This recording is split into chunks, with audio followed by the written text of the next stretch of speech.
Fala pessoal, tudo bem? Hoje nós vamos ver 5 questões do vestibular da Universidade Federal do Rio Grande do Sul 2025. Tem PG, matemática básica, estatística, polinômios e logaritmo. Vamos ver se você consegue resolver todas elas? É depois da vinheta.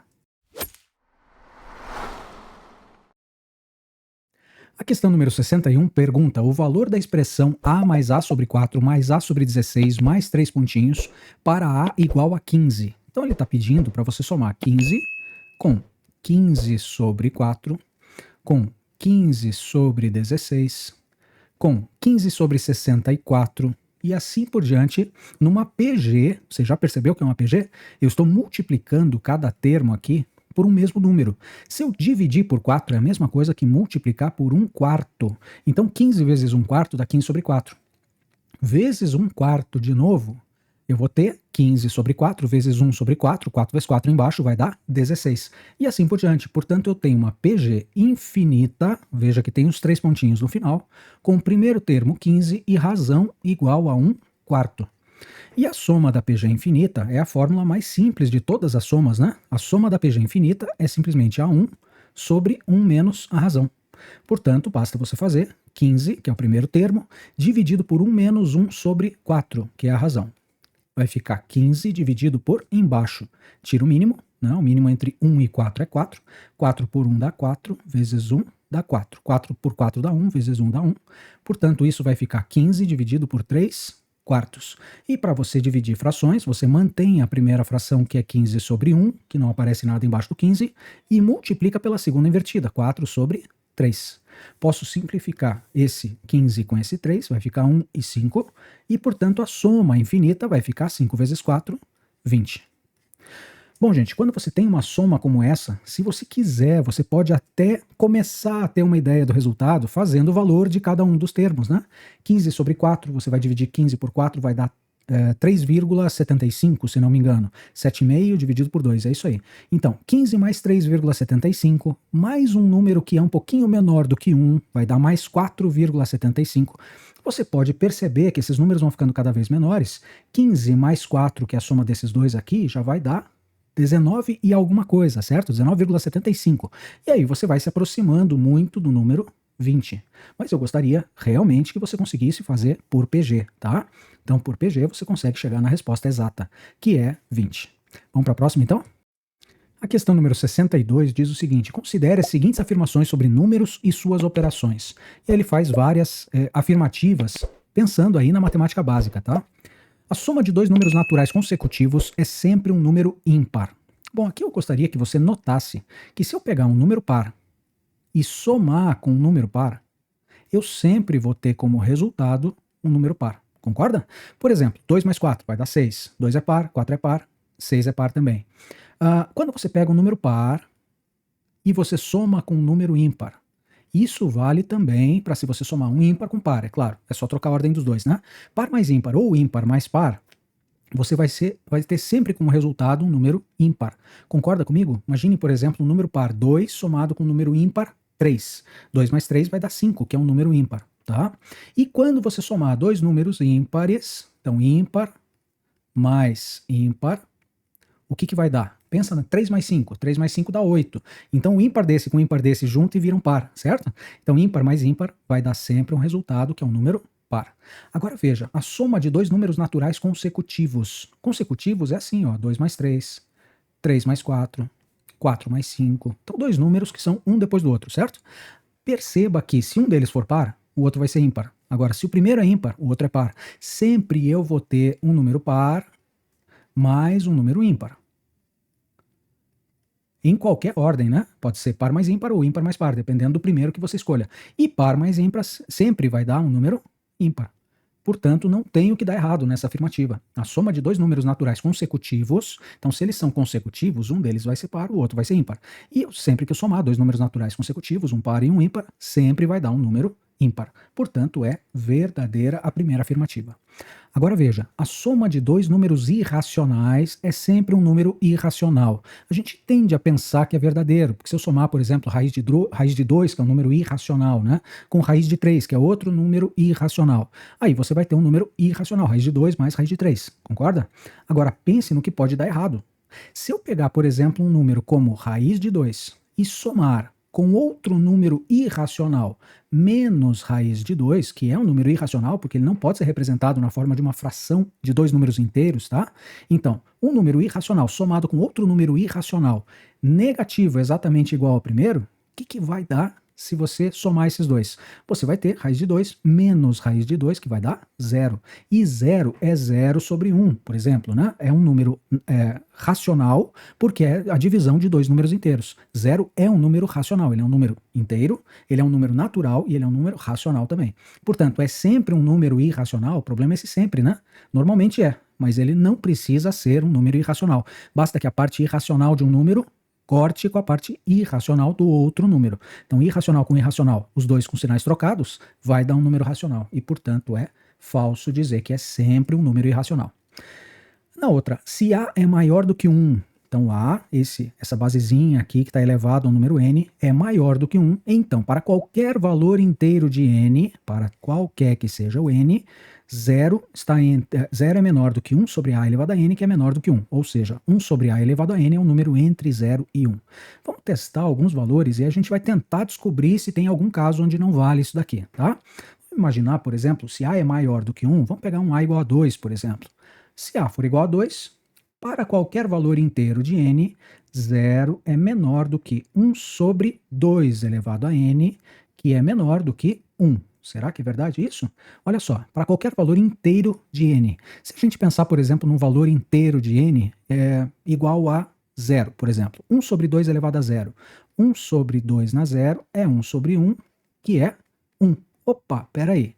Valor inteiro de n, e eu já percebi um valor que é igual a 1 e não menor do que 1. Mas tem coisas piores ainda, tá? Vamos imaginar assim, o que ele queria que você pensasse é, por exemplo, que 0 é menor do que 1 sobre 2 elevado a n. Por exemplo, se eu fizer 1 sobre 2 elevado a 1, 1 sobre 2 ao quadrado, né? Quanto é que dá tudo isso? Ó? 1 sobre 2 elevado a 1 é 1 sobre 2, que é 0,5, é meio, né? 1 sobre 2 ao quadrado é 1 quarto é 0,25. Então, ok, para alguns valores, ele fica entre 0 e 1, esse 1 sobre 2 elevado a n, para valores inteiros do n, né? Se eu fizer 0, já não vale. Agora, se eu pensar, por exemplo, num número, veja, inteiros tem positivos e tem negativos. Vamos ver o que acontece se eu fizer 1 sobre 2 elevado a menos 1. O que é 1 sobre 2 elevado a menos 1? É 1 sobre. O que eu faço com o expoente aqui? Expoente negativo, eu passo para baixo, né? Então vai ficar 1 sobre 2 elevado a 1. 1 sobre 2 vai dar 2. E 2 não é um número entre 0 e 1. Percebe? Então, isso só vale para valores, não precisa ser nem inteiro, mas só vale quando n for maior do que 0. Se o n for igual a 0 ou menor do que 0, já não está valendo. E a gente sabe que existem inteiros negativos, certo? Então, 0, menos 1, menos 2, menos 3, para todos esses valores, eu vou ter isso, tá? Eu vou ter um número qualquer, não precisa ser a igual a 2, não. Eu peguei um valor de A que seja maior do que 1, pode ser 3, pode ser 4, pode ser 5, pode ser 2,5, pode ser qualquer valor. Bom, quando eu dividir 1 por 2 elevado, ou qualquer número elevado a um número negativo, eu vou ter um valor que passa de 1, e aí já não vale essa afirmativa. Portanto, não é para qualquer valor inteiro, é só para n maior do que 0, tá? Só para n maior do que 0, não é para qualquer valor inteiro. Então, a gente pode dizer que essa aqui é falsa. Portanto, verdadeira apenas a 1, tá bom? Vamos para a próxima, então. Na questão número 63, ele fala de média harmônica, mas ele dá a fórmula da média harmônica. Então, mesmo quem não estudou direito essa parte de média harmônica, consegue usar a fórmula dele e resolver. Então, olha só. A média harmônica de dois números positivos A e B é calculado pela relação média harmônica igual a 2 sobre 1 sobre A mais 1 sobre B, tá? Isso daqui é uma representação particular da média harmônica. Média harmônica, na verdade, é você pegar cada número, inverter o número, quer dizer, tá vendo aqui, ó, 1 sobre A e 1 sobre B? Eu estou invertendo os números A e B, né? Se for 2, eu vou pegar meio. Se for 3, eu vou pegar 1/3. E eu faço a média aritmética dos inversos dos números. Quer dizer, invertendo cada um dos números, eu faço a média aritmética. Por isso que ele está dividindo por 2 aqui, ó. Porque, na verdade, são dois números, certo? Se forem 3, é 3 sobre isso aqui. E aí eu inverto essa média aritmética. Então, a gente diz que a média harmônica é o inverso da média aritmética do inverso dos valores que você está calculando, tá? Mas tudo isso, nesse caso, se você aplicar a fórmula dele, você não tem problema nem de lembrar o que é média harmônica. Então, olha só, considerando essa informação, a média harmônica das raízes da equação x² menos 5x mais 6 igual a zero. Acho que é a equação mais clássica de equação do segundo grau que você tem, né? Uma equação do segundo grau que tem soma igual a menos 5, troca o sinal, 5. E produto igual a 6, que é esse com o sinal dele dividido por 1. Bom, soma 5 e produto 6, as raízes são 2 e 3. Então eu quero fazer, para essas raízes 2 e 3, eu poderia ter feito por Bhaskara aqui, mas não precisa, né? x² menos 5x mais 6, soma 5, produto 6, então soma 2 mais 3 dá 5, produto 2 vezes 3 dá 6. Você consegue resolver por Bhaskara, mas não precisa. Bom, ele quer saber a média harmônica destas duas raízes, aqui chamando essa, por exemplo, de A e essa daqui de B, tá? Então, dois números inteiros, dois números positivos, A e B, ótimo, tranquilo. A média harmônica, vamos usar a fórmula dele direto, em vez de fazer a média inverter, tá? Vai ficar 2 sobre 1 sobre 2 mais 1 sobre 3. Eu estou trocando aqui na fórmula dele o A por 2 e o B por 3. Então, isso aqui agora é só fazer conta. 2 dividido por, a média aqui, o mínimo é 6, 6 por 2 dá 3, 6 por 3 dá 2. Portanto, 2 dividido por 5 sobre 6. Mantenha a primeira fração 2 sobre 1, multiplica pela segunda invertida, 6 sobre 5, é a segunda vez que isso acontece nessa prova. 2 vezes 6, 12 por 5. E 12 dividido por 5 é a mesma coisa que 24 por 10, que é 2,4. Então, a resposta é 2,4 na letra C. Vamos para a próxima lá? Aqui aparece uma aplicação interessante na questão número 64 do teorema do resto. Olha só, o teorema do resto em polinômios diz o seguinte, que o resto da divisão de um polinômio p de x por x menos a é sempre p de a. De onde que vem isso? Eu gostaria até de te mostrar de onde é que vem o teorema do resto, tá? Quando você pega um polinômio p de x qualquer e você divide ele pela chavinha mesmo, tá? Por x menos a, você vai ter um quociente, que é um quociente 1 grau abaixo do polinômio p, né? Se aqui for quinto grau, estou dividindo por primeiro grau, aqui vai ser um quociente do quarto, por exemplo, tá? E eu vou ter um resto, e esse resto vai ser numérico, porque veja, se ele ainda tiver um x aqui, eu vou continuar a divisão, certo? Então o resto vai ser um número, tá? Bom, se eu aplicar aqui, por exemplo, eu estou fazendo uma divisão, ó, vou fazer outra divisão aqui, ó, 25 dividido por 3. Como é que a gente faz essa divisão? Vai ficar 8, 8 vezes 3, 24, para 25, 1. Posso dizer que 25 é a mesma coisa que quociente 8 vezes o divisor, que é 3, mais o resto, que é 1. Olha lá, 8 vezes 3, 24, mais 1, 25. Então 25 é igual a 25, certo? Posso escrever esse número, que é o dividendo, como sendo quociente vezes o divisor mais o resto. 8 vezes 3 mais 1 vai dar 25. A mesma coisa acontece para os polinômios. P de x vai ser sempre o quociente, Q de x, multiplicado por x menos a e somado com o resto desta divisão por x menos a, certo? O legal é quando você aplica P de a. Olha o que acontece com P de a. Vai ficar esse quociente em a, né? Então, jogando aqui vai dar um polinômio, certo? Eu vou substituir pelo valor de a aqui no quociente, mas não interessa isso pra gente, porque veja, aqui vai ficar a menos a, e a menos a é zero, mais o resto. Olha o que vai acontecer, a menos a é zero. 0 vezes qualquer coisa vai ser zero. Então, P de a vai ser o resto, exatamente o resto, o resultado vai ser o resto, quando eu aplico o valor a no polinômio, quer dizer, o resto da divisão de P de x por x menos a vai ser esse resto aqui, que é P de a. P de a vai dar o resto. Bom, aqui a gente vai simplesmente aplicar isso. Olha o que ele pediu. Se n maior do que 1 é um número par, então esse n aqui é um número par, não interessa se é par ou se é ímpar, tá? A gente já vai ver isso. Então o resto da divisão do polinômio P de x por esse polinômio aqui, né? Por x menos 1, o que é? O resto da divisão de P de x. P de x é igual a x elevado a um número par qualquer, menos n, ou menos x, mais 2. O resto da divisão de P de x, o resto da divisão de P de x por x menos 1, no caso o a aqui que eu estou colocando é 1, certo? É P de 1. Então, o resto da divisão de P de x por x menos a, se o a for 1, então o resto da divisão de P de x por x menos a é P de a. O resto da divisão de P de x por x menos 1 é P de 1. Basta fazer P de 1. Vai ficar 1 elevado a n menos 1 mais 2. Ora, 1 elevado a qualquer coisa, não precisa ser par, percebe? 1 elevado a qualquer número inteiro vai sempre dar 1. Menos 1 mais 2 vai ser o resto. 1 menos 1 corta. O resto vai dar 2. E você chega direto aqui na letra C. Aplicação imediata do teorema do resto. O resto da divisão de um polinômio, qualquer que seja, por x menos a, vai ser P de A. Nesse caso, o A vale 1. O resto da divisão de P de x por x menos 1 é P de 1. Basta jogar x igual a 1 aqui e você já descobre o resto. Tá bom? Vamos para a última questão hoje, então. Essa questão número 65 é uma questão bem interessante de logaritmos, onde ele não te dá log de 2, log de 3 e assim por diante para você ficar trocando. Mesmo assim você consegue resolver. Deixa eu te mostrar. Ele pede o log de 2024 menos o log de 202,4. Veja que é o mesmo ano de 2024 aí onde foi realizado esse vestibular. 2024 dividido por 10. Aqui é 2024 por 100 e aqui é 2024 por 1000, porque volta 3 casas a vírgula, né? Então, você pode fazer o seguinte, ó, log de 2024, eu não sei quanto é que vale, mas eu sei que o log de esse aqui, ó, 202,4 é a mesma coisa que log de 2024 dividido por 10. Isso vai estar na base 10, tá? Ele falou no início desse caderno do vestibular que log quando não aparece nada é base 10, e a gente já sabe disso também.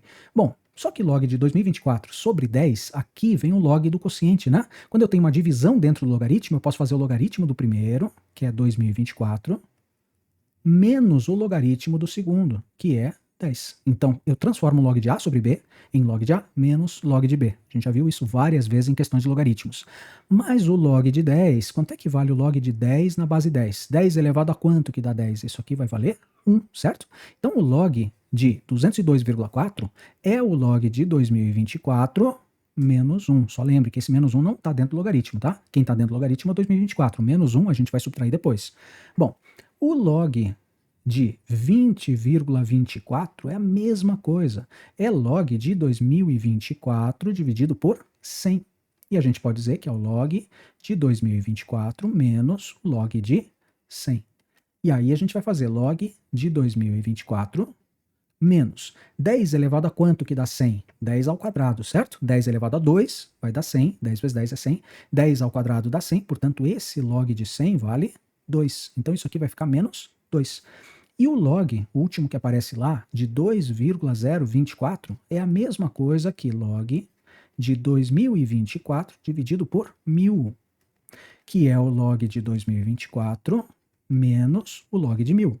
E aí você já percebeu, né? Olha só, log de 2024 eu não tenho o que fazer com ele porque ele não deu os valores de log de 2. Mas log de 1000 eu posso dizer que 10 elevado a quanto que dá 1000? 10 vezes 10, 100 vezes 10 mil. 10 ao cubo dá 1000, né? Portanto é menos 3. Aí a gente vai simplesmente escrever essa expressão que ele pediu. Log de 2024 menos isso daqui, ó, menos o log de 202,4. É menos o log de 2024 menos 1, mais o log de 20,24, que é log de 2024 menos 2, menos, entre parênteses, porque é uma soma aqui, uma subtração, então eu tenho que trocar o sinal dos dois, menos o log de 2,024, que é log de 2024 menos 3. Agora veja o que vai acontecer, ó. Tudo isso aqui, ó, é igual a log de 2024 menos log de 2024 menos passa para os dois, vai ficar mais 1. Mais log de 2024 menos 2 menos o log de 2024 menos com menos mais 3. Portanto, esse log corta com esse log, porque eu estou fazendo ele menos ele mesmo, que dá 0. Esse log corta com esse log, não preciso saber o valor dos logaritmos. E aí a gente vai ter 1 somado com menos 2, somado com mais 3. O resultado de tudo isso é 1 menos 2 mais 3. Agora cuidado para fazer certa conta, né? 1 menos 2 dá menos 1 mais 3 vai dar 2. E 2 é o que está na letra B, certo? Muito obrigado, pessoal, e até o próximo vídeo. Você que chegou até aqui está de parabéns. É assim que você constrói a sua aprovação. E não esquece de deixar o seu like, se inscrever no canal. Ajuda muito a gente a continuar produzindo. Aproveita e confere a playlist aqui do lado, que tem mais vídeos relacionados a esse que você viu.